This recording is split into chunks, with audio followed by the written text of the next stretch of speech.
Capítulo 12.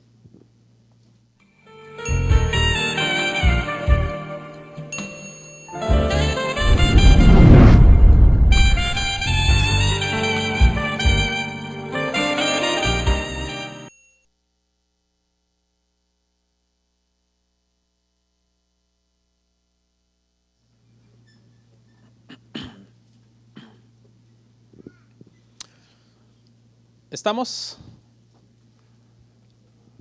Cuando me hacen así no alcanzo a ver qué es, no sé si es así o así. Estamos, perfecto. Es porque ahí está un poco oscuro, entonces no se distingue si es estamos o espera. Gracias. Romanos 12, verso 1 al 3. Cuando lo encuentre, por favor, sígame ahí con la vista y vamos a dar lectura a ese pasaje de esos 3 versículos. ¿Estamos listos, hermanos? Amén. Bueno, la palabra del Señor dice de la siguiente forma: así que, hermanos, os ruego por las misericordias de Dios, que presentéis vuestros cuerpos en sacrificio vivo, santo, agradable a Dios, que es vuestro culto racional. Verso 2. No os conforméis a este siglo, sino transformaos por medio de la renovación de vuestro entendimiento, para que comprobéis cuál sea la buena voluntad de Dios, agradable y perfecta. Digo pues, por la gracia que me es dada, a cada cual que está entre vosotros, que no tenga más alto concepto de sí que el que debe tener, sino que piense de sí con cordura, conforme a la medida de fe que Dios repartió a cada uno. Oremos y oren por mí, hermanos.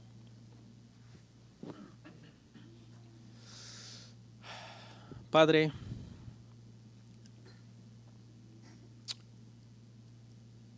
este es el pináculo, Señor, de la preparación de este sermón, el momento cumbre.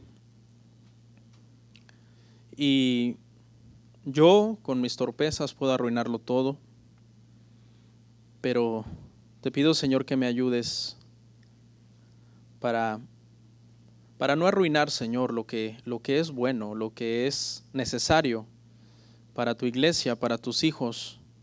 Justo y necesario, Padre, que escuchen tu palabra y sean edificados por ella. Tú eres perfecto, no hay defecto en ti, pero yo, Señor, tengo muchos defectos, muchos problemas como persona, y necesito, Padre, que eso en este momento no estorbe. Quisiera ponerlo a un lado todo y dejar que tú hables a tu iglesia, a tus hijos, y edifiques a tu pueblo, Señor. Yo reconozco que sin ti nada puedo hacer, y solamente en tu gracia, Padre, y en tu favor podría predicar este sermón tan importante, Señor, que nos ocupa hoy. Ayúdame, Señor, y bendice a los hermanos que están aquí para oír tu palabra. En el nombre del Señor Jesucristo. Amén.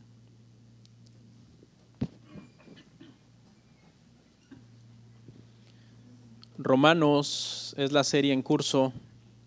Si Dios quiere, este año 2020 la vamos a terminar, si es que no pasa algo extraordinario, porque el año 2020 es impredecible. Si el Señor así lo permite, este año la vamos a terminar. Estamos el día de hoy en nuestro sermón número 33, a 8 meses de haber iniciado Romanos, sermón número 33. La semana pasada fue un día de victoria. Para los que estuvieron, quizás entiendan por qué lo estoy diciendo, y es que la semana pasada terminamos una gran sección de la epístola de los Romanos que va desde el capítulo 1 al capítulo 11 y que es la sección de doctrina de la epístola. Fue la parte teológica, fue la parte, hermanos, profunda en el sentido doctrinal. Yo creo que hasta nos quedaron fundidos unos cables, hermano, porque ya yo el domingo pasado ya ni coordinaba bien de tanto esfuerzo que nos tomó. Bueno, no sé a usted, a mí sí, porque tuvimos que desentramar una maraña de teología tremendamente profunda en todos esos capítulos del 1 al 11. Hoy, hermanos, por la gracia del Señor comenzamos la segunda y última sección de Romanos, que ya son solamente 5 capítulos. Entonces, ahí vamos. Son los capítulos, hermano, que van del 12 al 16. Y esta sección, hermanos, mientras que la sección pasada fue teología, fue doctrina, esta sección, hermanos, es deberes cristianos. Eso es todo lo que vamos a estar viendo en esta sección, estos 5 capítulos.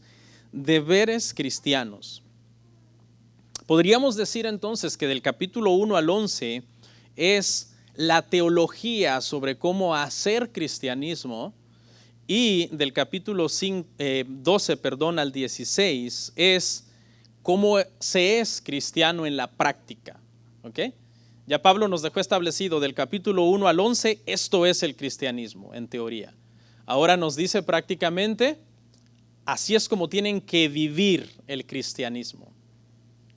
Y es bien importante, hermanos, que nosotros pongamos mucha atención. Si la sección pasada a usted le costó y se quedó perdido en algunos conceptos, pues vuélvalos a estudiar, vuélvalos a repasar. Pero aquí en esta parte, hermanos, de la práctica, no podemos darnos el lujo de fallar tanto como en la teoría. En la teoría podemos fallar porque quizás vamos a ignorar algunas cosas, pero en la práctica no podemos darnos el lujo de vivir vidas que no se conformen a un cristiano bíblico. Tras concluir entonces, hermanos, la enseñanza profunda y apasionante sobre la salvación, que es únicamente por medio de la justificación por fe, porque de eso trató Romanos 1 al 11, Romanos capítulo 1 al capítulo 11, Pablo enseña en esa porción que terminamos, hermanos, que Dios nos ha dado la salvación, porque eso es la justificación por fe. Todo lo contrario de ser justificados por obras humanas. Entonces, Pablo ha establecido una cosa bien importante. Dios nos dio la salvación. Y en esta sección lo que Pablo va a establecer es cómo nosotros, en consecuencia de que Dios nos dio la salvación, ahora nosotros nos vamos a dar a Dios. De eso va a tratar todos estos 5 capítulos. ¿En qué sentido nosotros nos vamos a dar a Dios? La sección primera, Dios dio salvación y vida eterna, justificados por la fe. La segunda sección, nosotros entonces, que somos herederos de vida eterna, le vamos a dar a Dios nuestra vida, viviendo en vida nueva. Dios nos lo dio todo al darnos a su Hijo, al justificarnos por medio de la fe. Y prácticamente esta sección habla de que nosotros tenemos que darle todo a Dios de regreso con nuestra vida. El problema que el cristianismo moderno, hermano, no está acostumbrado a dar. El cristianismo moderno está acostumbrado a recibir. Muchas personas vinieron el día de hoy a la iglesia pensando, ¿qué podré recibir de Dios hoy en la iglesia? Muchos cristianos van a conferencias cristianas, a seminarios bíblicos, y lamentablemente muchas veces la mentalidad es buscando recibir algo más de Dios, ya sea personal, ya sea emocional y en algunos casos hasta económico. Hay gente que piensa que Dios es un banco y dice, bueno, tal vez si busco de Dios mejora mi economía. El punto que Pablo quiere establecer aquí en esta parte, en el tema del día de hoy es, hermanos, que el verdadero gozo del cristiano no está en recibir más de Dios, sino que el verdadero gozo del cristiano está en darse completamente a Dios. Espero que cuando terminemos estos 3 versos, esta tesis quede demostrada, de que allí es donde está el verdadero gozo del cristiano, en darse completamente a Dios, por cuanto Dios nos dio la salvación y la vida eterna. Cristo dijo que nos daría vida y vida abundante. Y mucha gente entiende que vida abundante se refiere a recibir muchos beneficios de parte de Dios. Pero la realidad es que la verdadera vida abundante consiste en darnos nosotros mismos a Dios. En estos días mucha gente mide el éxito de sus vidas o aún el éxito de sus iglesias por las cosas que dicen haber recibido de Dios. Dice, no, yo soy un cristiano exitoso porque yo he recibido de Dios. Dios me ha dado una esposa, un esposo. Dios me ha dado una casa, Dios me ha dado un carro, Dios me ha dado un buen trabajo. Hay iglesias que dicen, nosotros somos bendecidos porque Dios nos ha dado un edificio, Dios nos ha dado propiedades, Dios nos ha dado una cuenta de banco que es sustanciosa. Mucha gente mide el éxito cristiano en términos de lo que ha recibido. Pero realmente, hermano, y esta declaración que voy a hacer aquí es clave. El cristiano que no está satisfecho con Dios y solamente con Dios, nada en este mundo le puede satisfacer.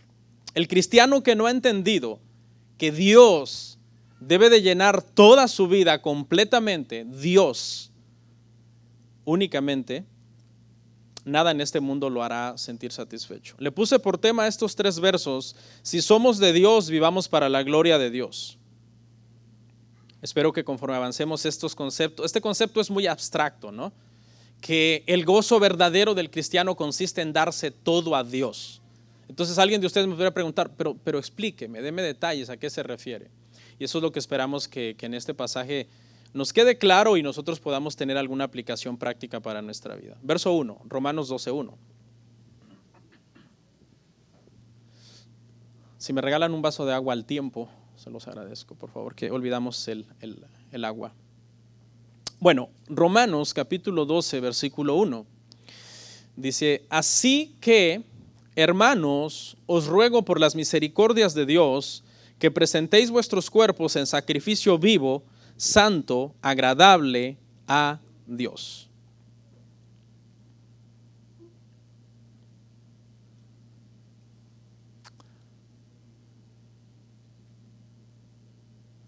Estoy haciendo una pausa intencionalmente, es que había olvidado compartir la transmisión. Voy a volver a leer Romanos 12:1, ¿ok? Así que, hermanos, os ruego por las misericordias de Dios, que presentéis vuestros cuerpos en sacrificio vivo, santo, agradable a Dios, que es vuestro culto racional. Vámonos, frase por frase. Así que es una palabra o una frase de transición. Una transición es algo que te abre la puerta hacia otra área. Por ejemplo, yo hacía pisos y cuando acabas de instalar el piso de un cuarto y el piso que sigue en el otro cuarto es diferente, se pone un transition, ya sea una pieza de metal, una pieza de mármol, alguna cosa que te va a hacer que al llegar ahí hagas un alto y observes que hay una delimitación entre este piso y el que sigue. Es una transición. Y esta transición prácticamente nos está sacando de la sección grande donde nosotros hemos hablado 11 capítulos de doctrina y teología, y ahora nos abre la puerta para entrar a 5 capítulos más sobre práctica, sobre cómo debe de ser nuestra vida cristiana. Une entonces esta frase está uniendo entonces, hermano, estas dos grandes secciones. Ahora, si usted se recuerda, muchas gracias. Gracias. Si usted se recuerda, en la última sección, hermano, el tema que cerramos fue el tema de la gloria de Dios, del verso 33 al 36, en Romanos 11, 33 al 36. El último tema fue la gloria de Dios, que toda la salvación es para la gloria de Dios, recibida por la fe únicamente. Y es en este sentido que el apóstol Pablo está diciendo, por tanto, si la salvación y todo lo que yo les he estado explicando es para la gloria de Dios, entonces, hermanos, os ruego, ahí en el mismo verso, hermanos, os ruego. Le está hablando a hermanos, o sea, cristianos, personas nacidas de nuevo. Se supone que cuando el pastor se para, ¿verdad?, en el púlpito el domingo, le está hablando a la mayor parte debería, ¿verdad?, de ser cristiano, personas nacidos de nuevo. En este caso, son gentiles y judíos que han nacido por medio de la fe y que son cristianos en la iglesia de Roma. La palabra para rogar es la palabra griega parakaleo y es una palabra muy parecida a una palabra que se usa para el Espíritu Santo, que es la palabra parakletos. Esta palabra parakletos habla de que el Espíritu Santo es nuestro ayudador, es nuestro consolador, es el que nos guía, es el que camina a la par de nosotros. Entonces, cuando el apóstol Pablo usa esta palabra parakaleo para referirse a él mismo, está diciendo que está tomando una postura de exhortador en la fe. Quiere animar a los hermanos a dedicarse al Señor sin reservas. Los está animando, los está exhortando, les está llamando hermanos, les está diciendo: ustedes son hermanos, ustedes son cristianos, ustedes deben de vivir para la gloria del Señor, porque eso fue lo último que él habló en el tema pasado, la gloria de Dios. Aquí, hermanos, vamos a establecer un punto, y es que cuando Pablo está llamando a estas personas hermanos, esto implica que el alma de estas personas es de Dios. Ha llegado a ser de Dios por medio de la salvación. Porque las almas de las personas, hermano, no regenerados, no pertenecen a Dios en el sentido de la salvación. Entonces, el punto 1 que vamos a establecer acá es que todos los que somos nacidos de nuevo, hermanos, ya nuestra alma es del Señor. Fuimos comprados ya, nuestra alma es de Él. Y si nuestra alma es de Él, entonces Pablo tiene todo el derecho de pedirle a estas personas, si su alma es del Señor, vivan para la gloria del Señor. Porque no le podemos pedir a una persona no regenerada que viva para la gloria de Dios, ¿verdad? No se puede. En Jeremías 13:23, lo puede usted ver en casa, dice que pedirle a un no regenerado que cambie es prácticamente como pedirle a un leopardo que mude sus manchas. Si leopardo muda sus manchas, deja de ser leopardo, porque precisamente sus manchas son lo que lo convierten en un leopardo. Entonces nosotros los cristianos, hermano, cuya alma es del Señor, tenemos que vivir para el Señor. Somos los redimidos, los únicos que podemos presentar nuestra vida en un sacrificio espiritual a Dios. Para los incrédulos estas cosas son locura. Para los incrédulos servir a Dios, asistir a una iglesia, orar o leer las escrituras son locura. Dice que no lo entienden. Pero para nosotros ese mensaje que puede resultar una locura es poder de Dios para salvación. En el Antiguo Testamento, los únicos que ofrecían sacrificios a Dios eran los sacerdotes. En ese sentido, nosotros, los que hemos sido redimidos, cuya alma nuestra es del Señor, somos sacerdotes ante Dios en ese sentido. Y lo que esto implica, hermanos, prácticamente es que la clave de una vida satisfecha y de una vida satisfecha y de una vida productiva para un cristiano consiste en darle todo a Dios. Porque Dios nos ve a nosotros, si usted quiere póngale comillas a la palabra sacerdote, porque obviamente no somos sacerdotes en el sentido de los sacerdotes del Antiguo Testamento, pero somos sacerdotes en otro sentido, porque el sacerdote era llamado a presentar constantemente ofrendas a Dios y el cristiano es llamado a presentarse constantemente en ofrenda a Dios. Constantemente, todo el tiempo. Los reformadores crearon una frase que es una frase que dice coram Deo, que significa de cara a Dios. Y quiere decir que al nosotros profesar que somos cristianos, hemos sido llamados a que vivimos todos los días siendo conscientes que estamos de frente, de cara a Dios, que Dios nos está viendo. Y tiene que ser un sacerdocio santo el que nosotros presentamos al Señor. Hemos sido llamados a presentar sacrificios espirituales a Dios por medio de Jesucristo, no por nuestros medios, sino por medio de Jesucristo, porque somos aceptos en el amado, somos aceptos en el Hijo, en quien nosotros creemos y en quien nosotros hemos depositado nuestra fe para salvación y vida eterna. Y si tú no lo has hecho, hazlo, porque sin Cristo no hay salvación. Sin Cristo no hay salvación. No importa qué religión te metas y qué obras piadosas hagas, no hay salvación fuera de Cristo, fuera de la fe genuina en Cristo. Fe genuina, porque oiga que todo mundo profesa fe en Cristo, pero muchas veces no es genuina. Estos 3 versos van a hacer una clara diferencia entre una fe genuina y una fe falsa. Quiero hacer una aclaración, hermano, de que cuando estoy hablando de que la verdadera satisfacción consiste en darlo todo a Dios, no estoy hablando necesariamente de dinero. Yo no estoy hablando de dinero. Estoy hablando de todo lo que nosotros somos en Cristo como personas. Porque si nosotros nos hemos entregado ya todos nosotros, no hay ninguna parte de nosotros que querramos reservarnos para nosotros. Cuando tu alma es de Él, cuando tú entiendes que tú eres de Él, ya no hay cosa que tú quieras reservarte, como peleársela al Señor, como diciendo, no, Señor, esto no te lo voy a entregar. O sea, sí, mi alma es tuya, pero esto no. Eso ya no aplica, porque ya nosotros llegamos a entender que si nosotros mismos somos de Dios, ¿qué más existe que le podamos reservar a Dios? Claro que nuestras ofrendas son agradables. En este momento sí estoy hablando de dinero, pero cuando esas ofrendas vienen de una persona que ha sido regenerada y redimida, que ya es de Dios. Acompáñame a ver una cita en 2 Corintios 8:5.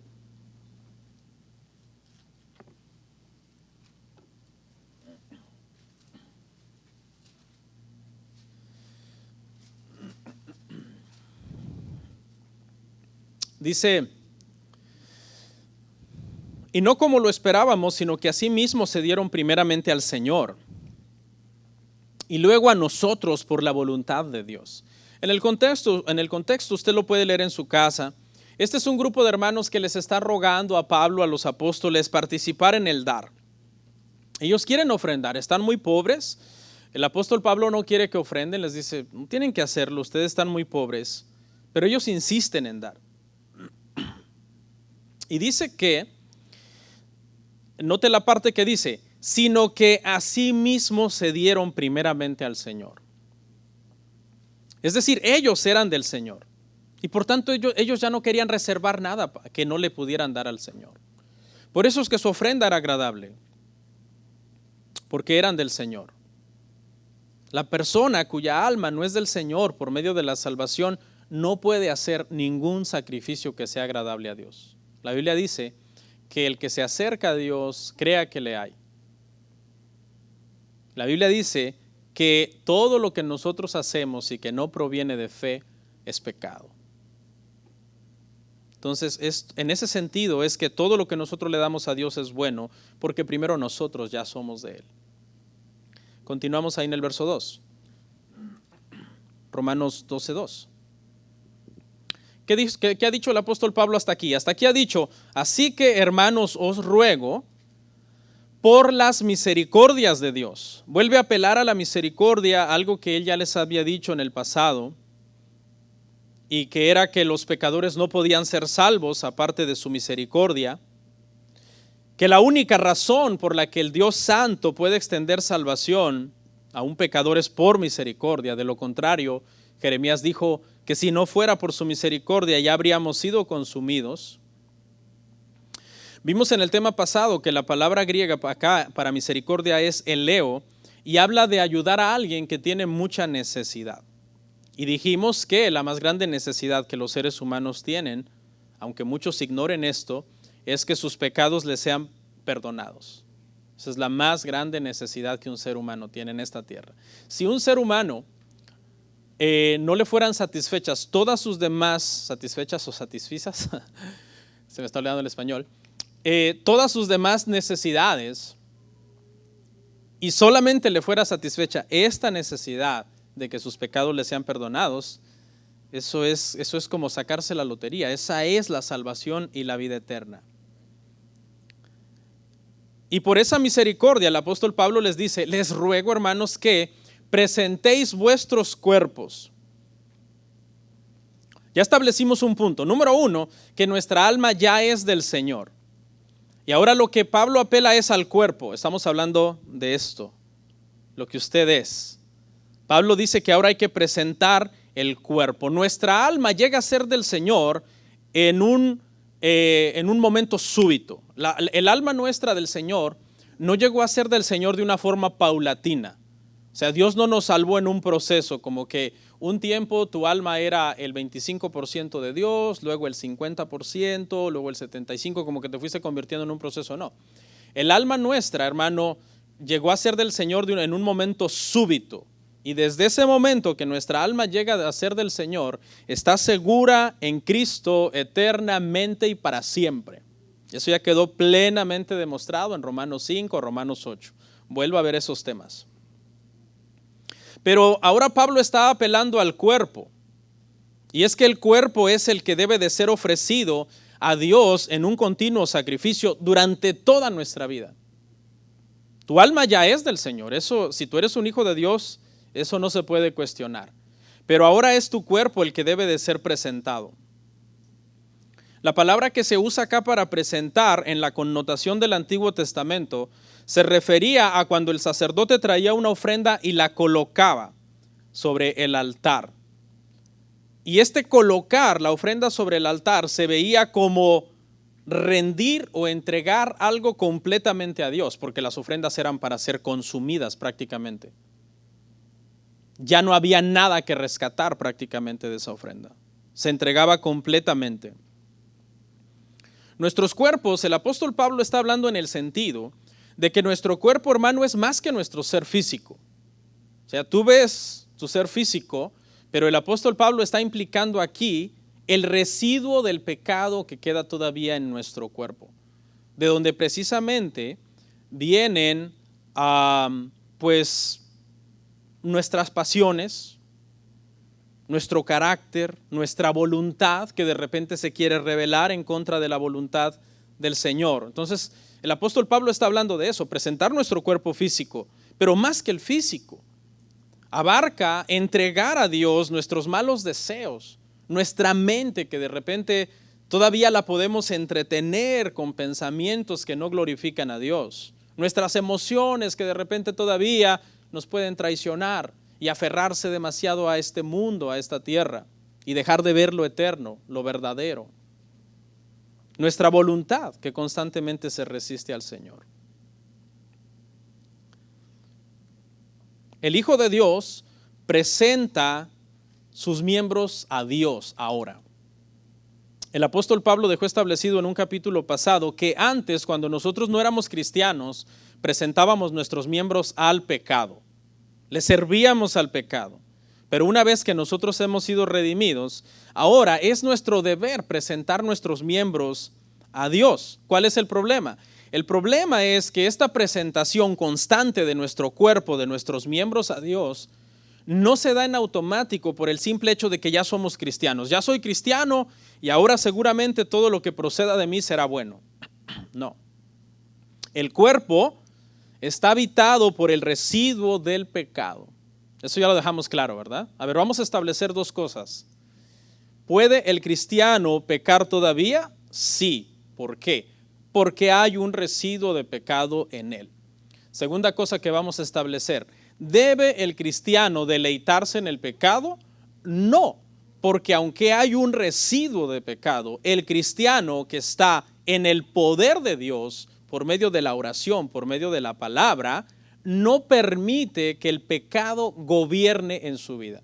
Es decir, sobrevive, pero ya no reina. El apóstol Pablo ya dejó eso establecido. No reine pues el pecado en vuestros cuerpos mortales. No reine.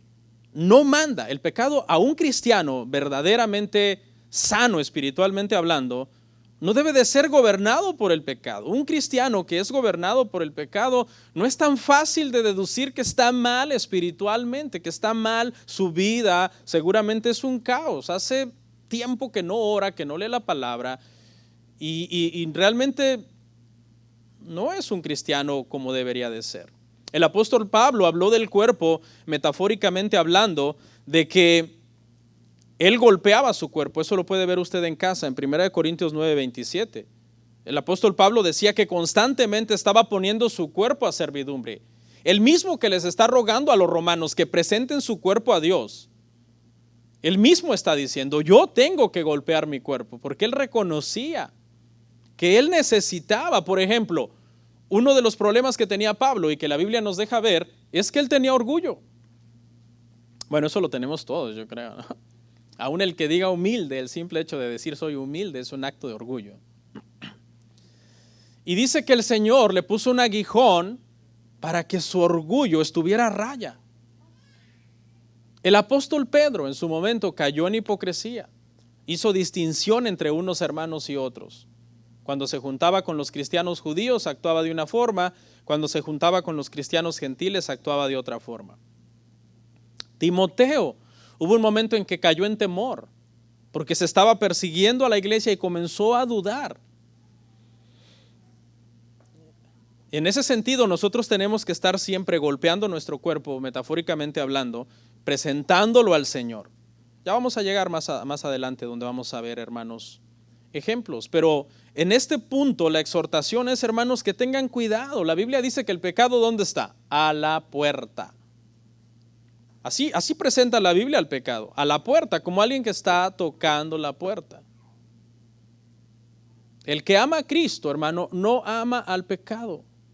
Y el que ama al pecado no ama a Cristo. Y si tú le haces ojitos al pecado, el pecado te va a cerrar los ojitos de un golpe.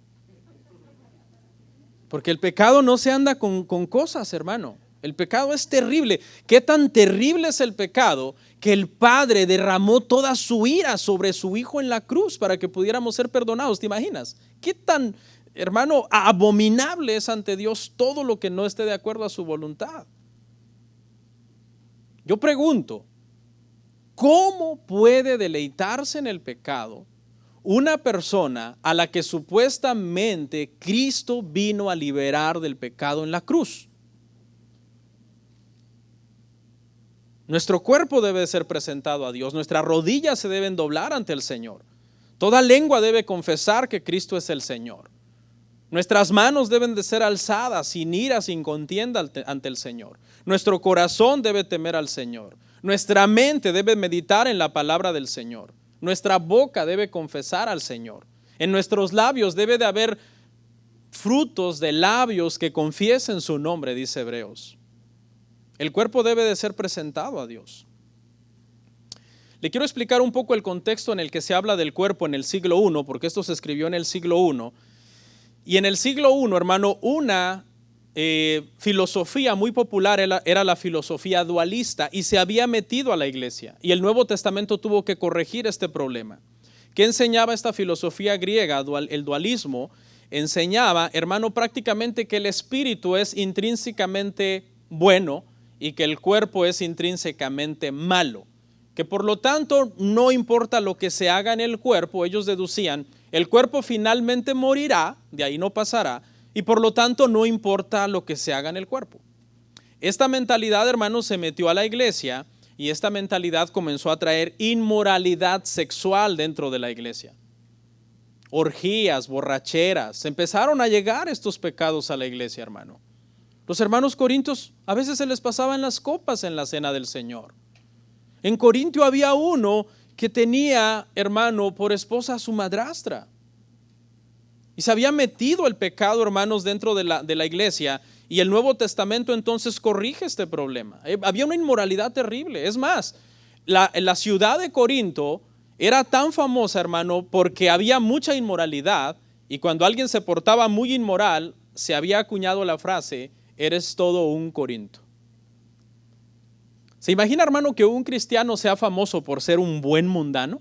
Eres un buen mundano. Por eso se hacían famosos. El que tenía a su madrastra como mujer ya se había regado, hermano. Esa información ya había salido de la iglesia y los impíos estaban blasfemando del Señor.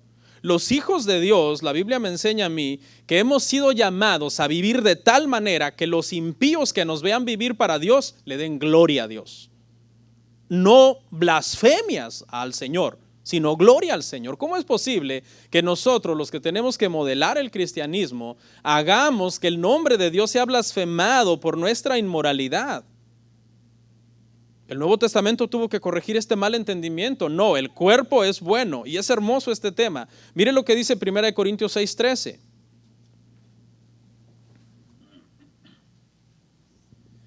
Primera de Corintios 6:13, las viandas para el vientre y el vientre para las viandas, pero tanto al uno como a las otras destruirá Dios. Pero el cuerpo no es para la fornicación, sino para el Señor y el Señor para el cuerpo. Cuando Dios creó el cuerpo, hermano, al principio, el cuerpo era perfectamente bueno. Por eso es que cuando Dios termina de crear todo, incluyendo el cuerpo, carne, Dios dice que vio Dios todo lo que había creado y ¿qué dijo Dios? vio que era todo bueno. Pero ¿qué pasó con el cuerpo? Vino el pecado. Cuando Adán pecó, el pecado vino a corromper el cuerpo.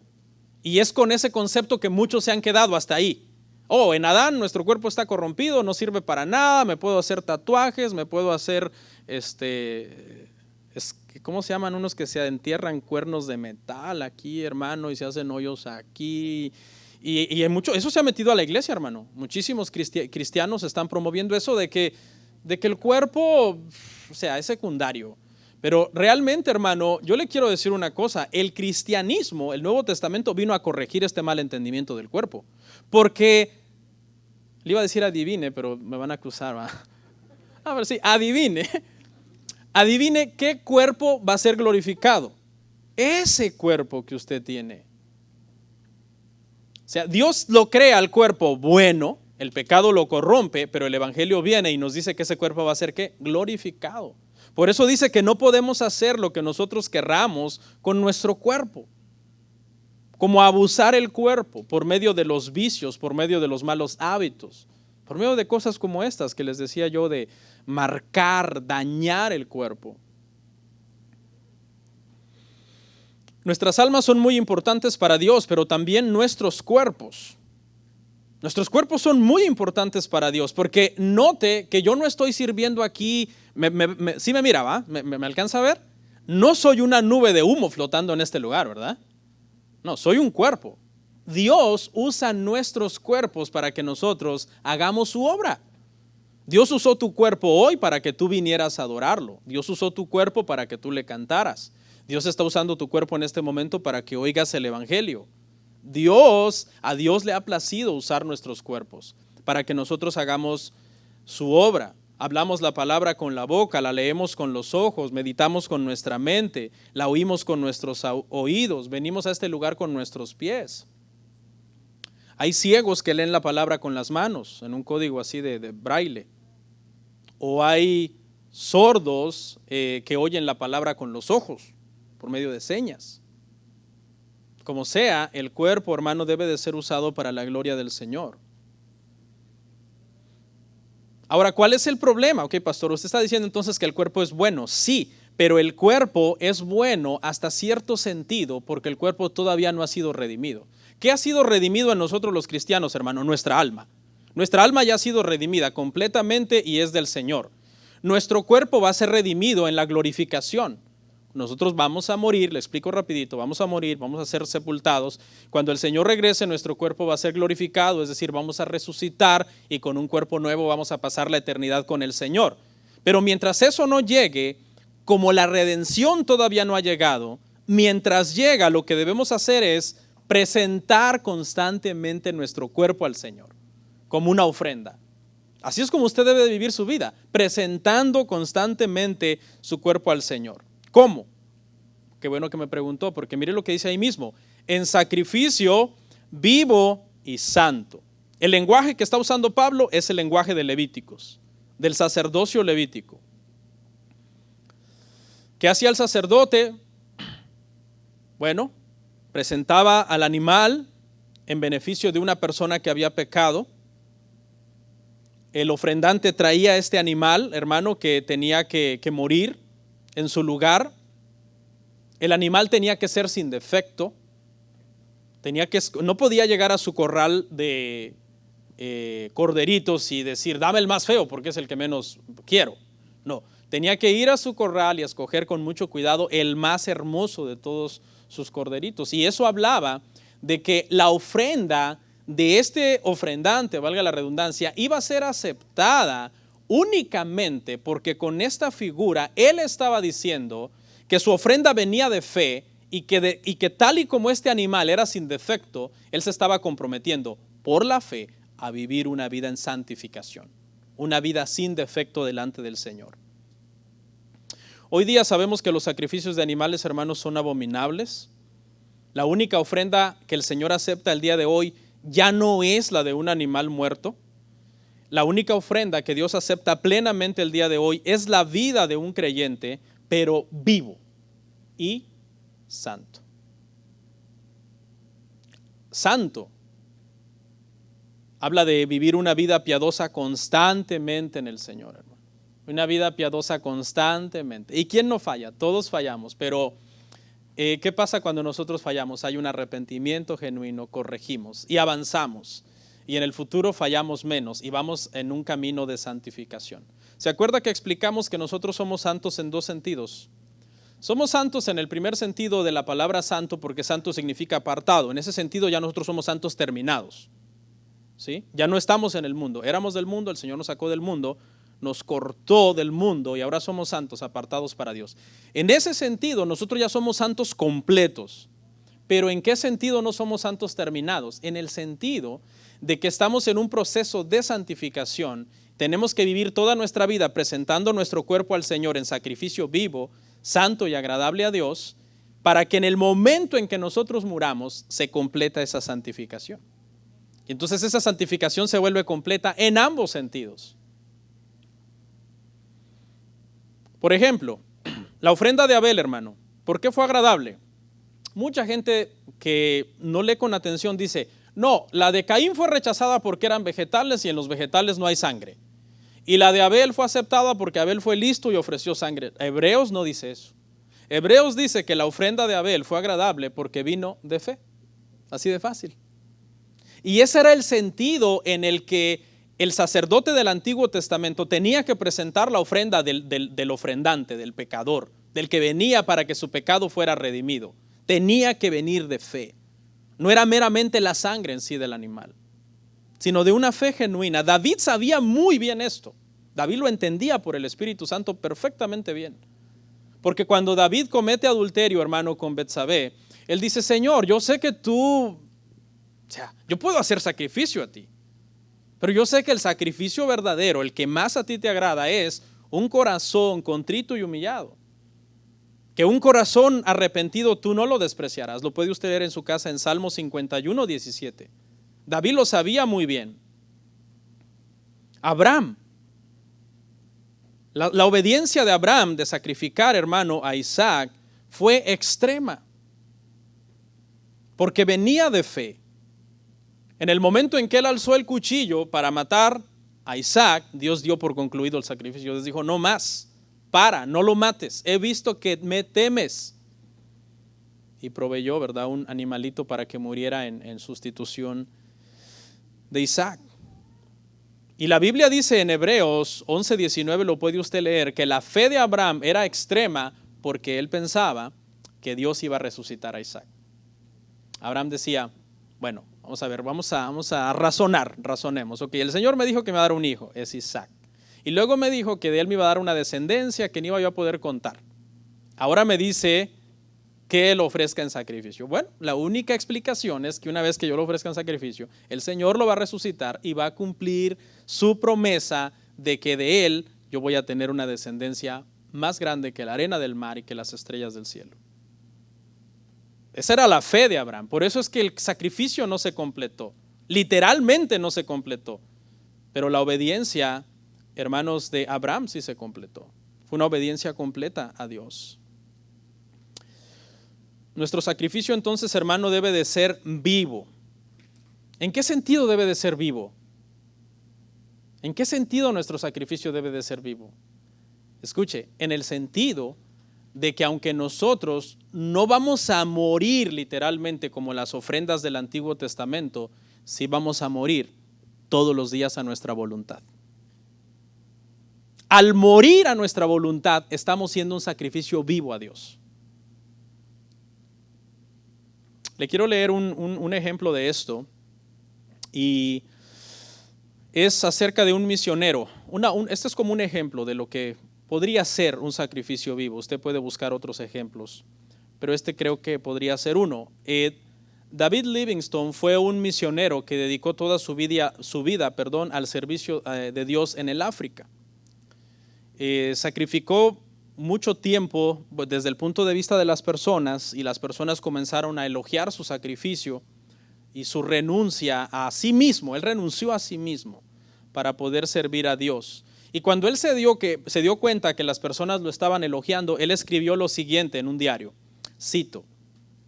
Dice, La gente habla mucho acerca del sacrificio que hice al pasar gran parte de mi vida en África, pero pregunto, ¿puede llamarse sacrificio a algo que no pasa de ser el pago de una mínima parte de la deuda infinita para con nuestro Dios, la cual nunca podremos pagar? Soy enfático en decir que no fue un sacrificio en absoluto, digo más bien que fue un privilegio. Es posible que la ansiedad, la enfermedad, el sufrimiento o el peligro aquí o allá cause algo de conmoción en nuestro espíritu, pero tales cosas no duran más que un momento y son como nada cuando se comparan con la gloria que será revelada en nosotros y para nosotros. Yo nunca hice un sacrificio. Nunca deberíamos hablar así si tuviéramos siempre en mente el sacrificio de Cristo, quien dejó el trono de su Padre y siendo Dios se hizo hombre para entregarse a sí mismo por nosotros en una horrible muerte de cruz, siendo santo y sin pecado. Fin de la cita. Todos los cristianos deberíamos de pensar como este hombre, como David Livingstone. Ninguno de nosotros deberíamos de considerar que lo que hacemos para Dios es un sacrificio. En el momento en que tú comiences a considerar que lo que tú haces para Dios es un sacrificio, estás completamente errado y espiritualmente equivocado.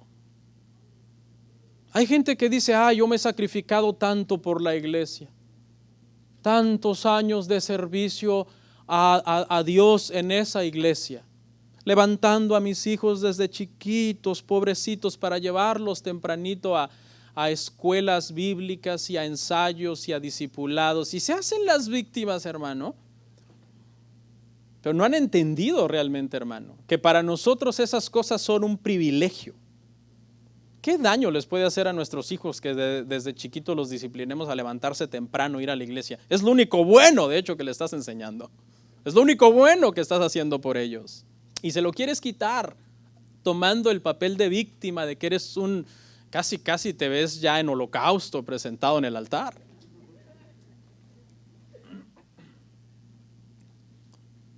Si todos pensáramos como este hombre, este David Livingstone, este misionero al África que dedicó gran parte de su vida allá, y que cuando la gente quiso elogiar su esfuerzo dijo, no, espérense señores, ¿qué les pasa? Si yo no he hecho nada, no ha sido un sacrificio, ha sido un privilegio. ¿Por qué? Porque no se trata, este sacrificio, este privilegio, hermano, no se trata de un sacrificio en el sentido de perder algo valioso. O sea, no es que todo lo que tú inviertes para Dios lo estás perdiendo. No. Sino que realmente todo lo que haces es valioso cuando tú se lo das a Dios. ¿Cuántos saben quién fue Jim Elliot? Es muy famoso Jim Elliot. Hay una película buenísima de él que se llama A Punta de Lanza. Se la recomiendo. Está basada en un caso real. The End of the Spear se llama en inglés. Buenísima. De este Jim Elliot, que era un misionero y en una misión a una tribu, hermano, no civilizada del Ecuador, estos de la tribu lo mataron. Él dio su vida y todo. Y la respuesta de su esposa, en lugar de odiar a estas personas que mataron a su esposo, fue irse a vivir con la tribu. Su esposa se fue a vivir con la tribu y con sus hijos y se volvieron parte de la tribu. Es un caso real, está bien hermosa la historia. Yo cuando vi esa película ocupé muchos Kleenex porque realmente es muy, muy hermosa. Y él estuvo dispuesto hasta el final a entregarlo todo con tal de que se ganara quizás una persona para Cristo. Fue un trabajo, hermano, arduo. Enseñarles a esa tribu, hermano, la lectura, aprender ellos el idioma de ellos, poder traducir una Biblia o algunas secciones de la Biblia al idioma de ellos. Prácticamente invirtieron toda su vida en eso. Y le repito, su mujer, tras que ellos lo matan, no se enoja con ellos, sino que se va a vivir con ellos. Ellos finalmente acaban haciendo un mix ahí, ¿no?, de misioneros y gente de la tribu. Y le cito a este hombre porque en este contexto de entender que todo lo que hacemos o le damos a Dios no debería ser un sacrificio, sino verlo como un privilegio, él dijo algo más o menos así, que traducido al español quizás pierde un poco el sentido, pero él dijo, no es tonto el que da lo que no puede retener para ganar lo que no puede perder.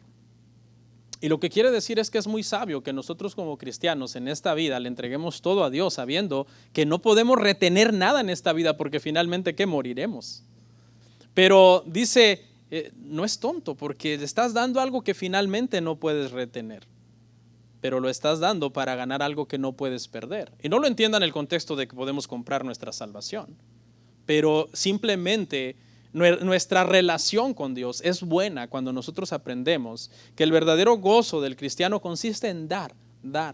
Y ya expliqué que no estoy hablando de dinero, entonces no voy a dar mi ofrenda el próximo domingo. No, es que eso está implícito en darte tú, cuando tú ya eres de Dios, cuando tu alma es de Dios.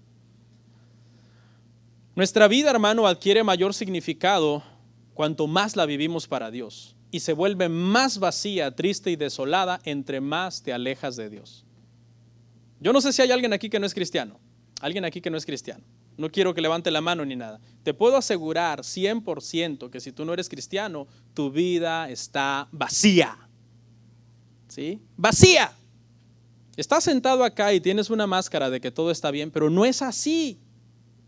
Porque la vida solo tiene sentido cuando se vive para Dios. Y cuando se vive de verdad para Dios, no en un cristianismo, hermano, mediocre, falso, sino en un cristianismo verdadero, donde de verdad oras, no dices oro y no oras, donde de verdad lees la palabra, no es que sí, yo leo la palabra y no la lees, donde de verdad sirves a Dios con entendimiento, no solo por servir. Cuando tú tienes eso, descubres lo bella que es la vida, lo hermosa que es la vida, y vives cada día para su gloria, sintiéndote pleno, satisfecho, estás completo ya. Ya no estás esperando a recibir más de Dios porque tú tienes a Dios, pero en un real sense, en un sentido real, no nada más de labios. El sacrificio debe ser santo. Y esto produce que sea agradable a Dios. Estamos ahí en el mismo verso.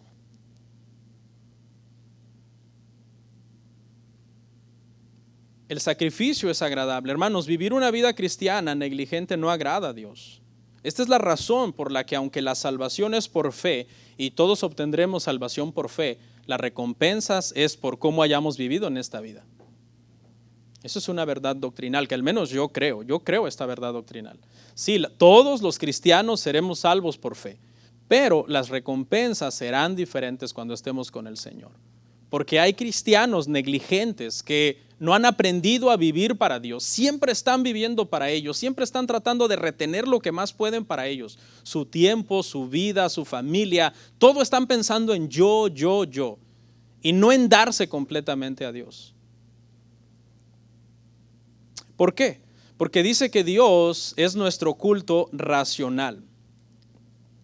Porque Dios es vuestro culto racional.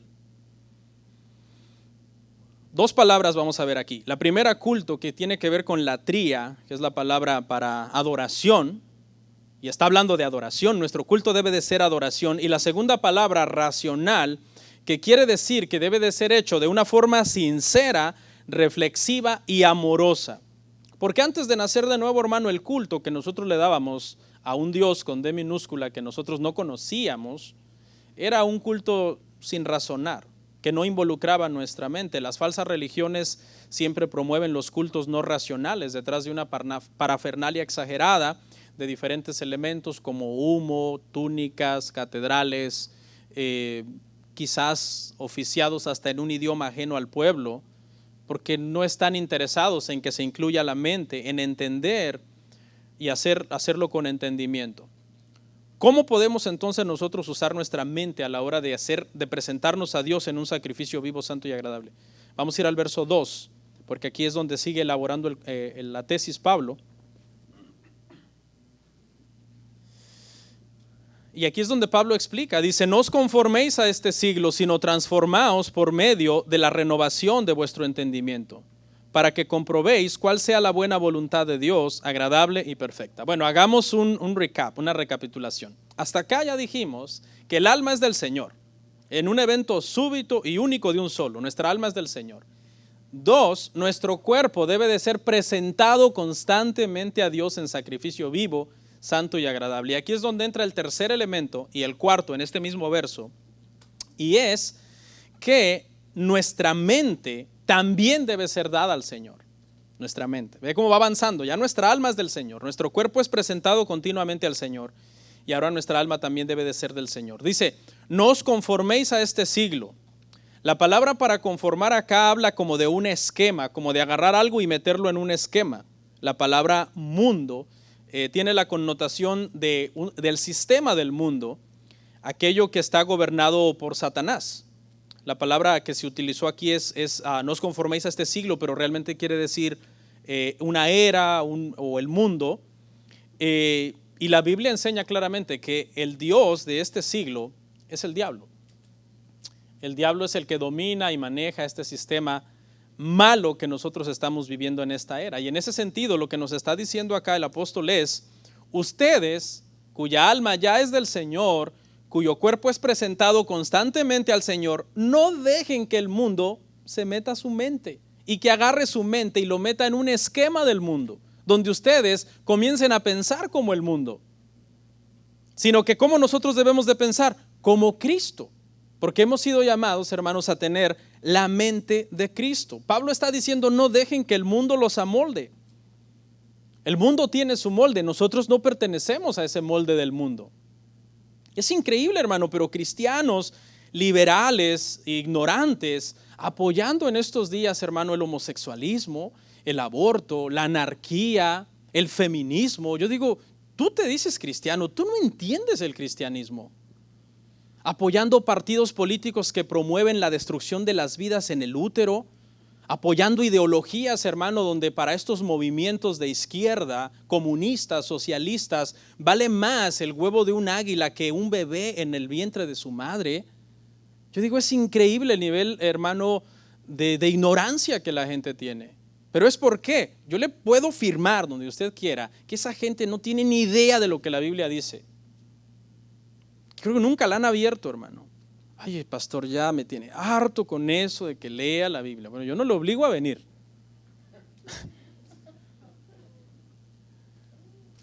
Si yo le estoy haciendo un favor de decirle por dónde ir, de que ore, lea la Biblia. Esposos, chequen que sus esposas estén bien espiritualmente y viceversa.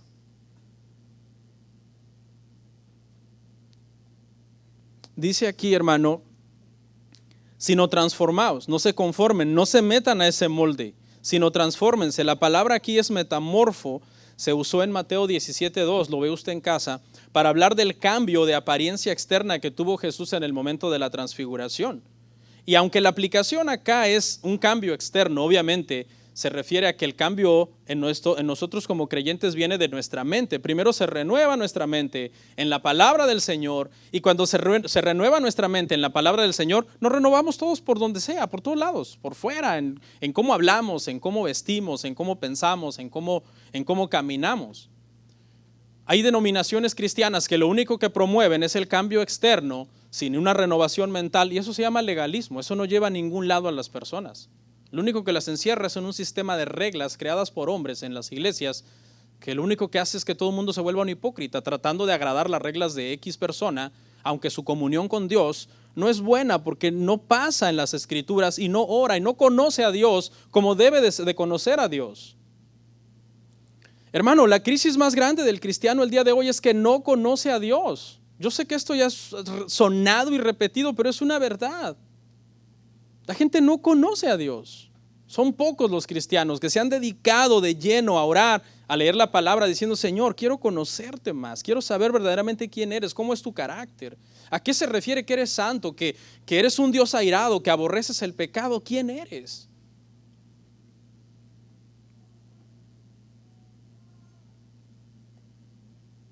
El cristiano, hermanos, que no ocupa su tiempo para transformarse, lo ocupará para conformarse al mundo.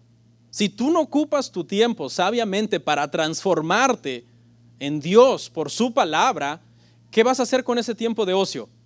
Pues pasar de ocioso usando ese tiempo para parecerte al mundo, para conformarte al mundo. Si tú te dedicas de lleno usando sabiamente tu tiempo para Dios, no tendrás tiempo para el ocio. Y con esto no estoy diciendo que no podemos recrearnos, que no podemos divertirnos, que no podemos vacacionar, que no podemos hacer un montón de cosas que son buenas, pero siempre cumpliendo primero, hermano, con nuestros deberes espirituales. Yo he tenido una de choques, hermano, con cristianos. ¿Y sabe cuáles son los choques? Que les hables de la Biblia. Esa es la gran ofensa, hermano. Y que les quieras enseñar lo que la Biblia dice acerca de un tema. A veces tienen más discernimiento los impíos. Los impíos dicen, ay, pastor, le apoyo, está usted en lo correcto en eso. Y los cristianos, no tiene amor, está juzgando, es un hijo del diablo. Dice, hermano, la siguiente frase ahí, por medio de la renovación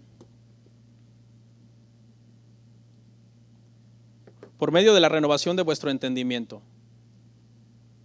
Entonces es ahí, hermano, donde el Espíritu Santo trabaja en nuestra mente. Nuestra mente debe de ser renovada primero y de ahí todo se extiende a las demás áreas de nuestra vida, a nuestro matrimonio. Mucha gente dice, ay, qué de problemas matrimoniales tengo. Ay, qué de problemas con mis hijos tengo. Qué de problemas con las decisiones que tomo. El problema está aquí. De aquí viene todo. Aquí no estás renovado, aquí no te pareces a Cristo. Te pareces al mundo aquí. Y como aquí te pareces al mundo, se refleja en todas las demás áreas de tu vida. ¿Para qué? Para que comprobéis cuál sea la buena voluntad de Dios, agradable y perfecta. Aquí entramos al cuarto elemento. Número 1, nuestra alma ya es de Dios. Número 2, nuestro cuerpo es presentado continuamente en sacrificio vivo, santo y agradable a Dios. Número 3, nuestra alma ha llegado a ser renovada por la palabra. No estamos en el molde del mundo, sino transformados para Dios. Y ahora, es ahora, cuando estas tres cosas están alineadas, que naturalmente fluye y nuestra voluntad se alinea con la de Dios. Es que aquí ya no te cuesta, porque es que aquí ya hiciste todo lo previo. No se trata no es tan fácil, hermano, que uno diga, yo inmediatamente voy a hacer la voluntad de Dios. Es todo un proceso, hermano, donde el Señor ha trabajado en nosotros y nos ayuda. Y aquí, hermano, cuando habla de que comprobemos la perfecta voluntad de Dios, no quiere decir que nosotros siempre vamos a estar haciendo la perfecta voluntad de Dios. Esto lo que quiere decir es que nuestras voluntades imperfectas, por lo general, la mayor parte de veces, siempre estará rindiéndose a la voluntad perfecta de Dios. ¿Ok, hermanos? Vamos a ver entonces, hermanos, el último verso de hoy. No había visto el reloj, pero el tiempo nos ha ganado. 2-3 comentarios aquí me los voy a saltar. Vamos a ir al verso 3. Dice así: digo pues, por la gracia que me es dada a cada cual que está entre vosotros, que no tenga más alto concepto de sí que el que debe tener, sino que piense de sí con cordura, conforme a la medida de la fe que Dios repartió a cada uno. Este verso es el verso que prepara a los cristianos, a los oyentes de la epístola, para entrar en el siguiente tema. Yo ya no voy a profundizar aquí. Este verso es como la plataforma desde la cual vamos a hablar el tema que viene, que es sobre los dones que el Señor nos da para servir. Le dice el apóstol Pablo, digo por la gracia. Vuelve a citar la gracia, somos salvados por gracia, los dones los recibimos por gracia. El motivo, Pablo pretende en esta parte, hermano, animar a los cristianos que ya son salvos, cuyo cuerpo es presentado al Señor constantemente, cuya mente es del Señor y cuya voluntad está rendida al Señor, a servir a Dios en humildad, en amor. Les dice, que no tenga más alto concepto de sí que el que debe tener. Que no tenga más, es un llamado a la humildad. ¿Por qué, hermano, por más que nosotros tengamos un don hermoso, no podemos enorgullecernos? A ver si alguien sabe. ¿Por qué? Porque lo recibimos por gracia. Por eso no te puedes enorgullecer de tu don. Porque no lo recibiste por ser el más guapo, el más inteligente o el favorito de Dios. Dios no tiene favoritos en ese sentido, sino por pura gracia Dios extendió el don. Entonces la gracia y el orgullo son completamente enemigos, no pueden coexistir. Dice entonces, hermano, sino que piense de sí con cordura. Piense de sí con cordura.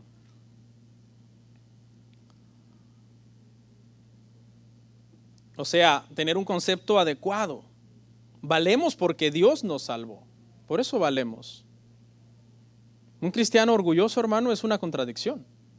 Que precisamente Cristo nos dijo, aprendan de mí que soy manso y humilde de corazón. Valemos porque Dios, hermano, nos salvó. Y si tenemos dones es porque Dios nos los dio. Yo he conocido a gente, hermano, que tiene hermosos dones. Predicadores, por ejemplo. Yo oigo predicadores que tienen un don de predicación que tú dices, wow, ¿cómo llegó aquí este hermano para predicar?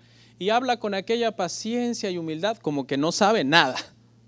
Pero también he visto predicadores, hermano, que sus dones pues les falta, ¿verdad? Pulirlos porque se van puliendo con el tiempo. Y hablan como que lo supieran todo, hermano, con una soberbia. Y entonces eso está mal. Dice que cada uno de nosotros debe de pensar de sí mismo con cordura.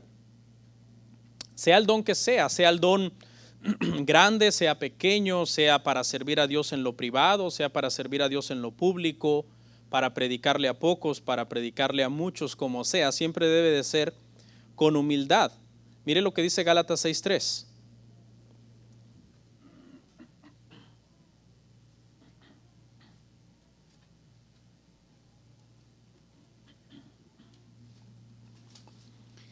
Porque el que se cree ser algo, no siendo nada, a sí mismo se engaña. Es que no somos nada, porque si somos algo es por la gracia de Dios. Y el que se cree ser algo, a sí mismo se engaña. Lo que pasa es que a veces somos orgullosos y tendemos a minimizar lo de los demás y a maximizar lo de nosotros. Cuando alguien hizo algo bien, decimos, lo hizo más o menos. Cuando nosotros hacemos algo bien, decimos, wow, lo hice de una forma extraordinaria. Somos así. Siempre tendemos a ponerle la lupa a los demás y quitárnosla cuando se trata de ver a nosotros mismos. Pero realmente dice, hermano, aquí que no debemos de ser así. Cada uno piense conforme a la medida de fe que Dios repartió a cada uno. Es decir, lo que Dios te dio, con eso, ahí está, tranquilo, dándole gloria al Señor. Si el Señor no le dio un don a una persona, esa persona no debe fingir que tiene el don para poder pertenecer a un grupo de personas que sí tienen el don. Eso es lo que quiere decir acá. Una vez yo me acuerdo que una persona hace muchos años me contó que tuvo que fingir que habló lenguas. Le digo, ¿y eso por qué? Dice, porque era la única forma de poder entrar en el círculo de los más espirituales, de los líderes. Pero se imagina, hermano, o sea, es tremendo, pero realmente lo que quiere decir esta parte es que debemos de contentarnos con lo que Dios nos ha dado y servirle felices en humildad y en amor. Y por último, esta es mi conclusión, estas líneas finales, porque quiero volver a enfatizar algo, hermano, y es que en este tema hemos aprendido que si somos de Dios debemos de vivir para Dios. Y que ya el verdadero gozo de nosotros como creyentes no consiste en seguir recibiendo, dame Señor, dame, a ver qué más me vas a dar Señor. Si ya nos dio a su Hijo, no escatimó a su Hijo, sino que nos lo dio. Y quiero cerrar entonces enfatizando, hermano, que por favor, si usted quiere conocer el verdadero gozo del cristianismo, entréguese completamente a Dios. Ahí está el verdadero gozo del cristianismo, en Dios. Ya no en las cosas que usted quiere recibir de Dios. A mí me escribe mucha gente y me escriben cosas como, por ejemplo, seguido, estos mensajes son recurrentes. No puedo más. Siento que Dios me abandonó, Dios no me oye. Otro, soy cristiano, pero me siento profundamente solo. Por favor, oren por mí con urgencia. Una vez una persona me mandó este mensaje, ore por mí con urgencia. Y me cae otro, y no me juzgue. Y yo cabal lo estaba juzgando en ese momento. Porque me cayó como que, wow, digo, ¿será que conoce mi pensamiento o qué? Porque yo entiendo esto, hermano. Escuche, si tú no oras, nadie puede orar por ti. O sea, si tú no oras, si tú toda tu vida nunca oras, nada más le dices a los demás, oren por mí, por favor, para que Dios me levante. Ando que ya no me aguanto ni los zapatos, ando arrastrando los pies, ya vengo nada más con el último aliento ahí en esa puerta. Oren por mí, y pasas años, oren por mí, y tú nunca oras. Y tú tienes que orar para que tu vida espiritual se sane y seas corregido. Y entonces, hermano, el Señor sabe que nuestro gozo verdadero es Él. Esta es nuestra última cita, Mateo 22, 36 al 38. Y como el Señor sabe que Él es nuestro gozo verdadero, lo dejó en el primer y más grande mandamiento, hermano. Mateo 22, 36 al 38. Maestro, ¿cuál es el gran mandamiento en la ley? Jesús le dijo, amarás al Señor tu Dios con todo tu corazón y con toda tu alma y con toda tu mente. Este es el primero y grande mandamiento. Dios sabe, hermano, que nuestro gozo verdadero es Él. Tu gozo no es tu pareja, hermano, ¿ok? Déjese de, no, mi esposa, mi pareja es mi felicidad. No, eso no es tu felicidad. Es bonito, ¿sí? Uno se siente feliz, pero eso no es tu gozo, tu felicidad. Que mi casa, que mi carro, que mi trabajo, que mi cuenta de ahorro, que mis planes de estudiar, eso no es el gozo verdadero del ser humano. Si Dios no es tu gozo, tú no tienes gozo, aunque finjas que tienes gozo. La Confesión de Fe de Westminster dice que el fin principal del hombre es glorificar a Dios y disfrutar de Él para siempre jamás. Oramos.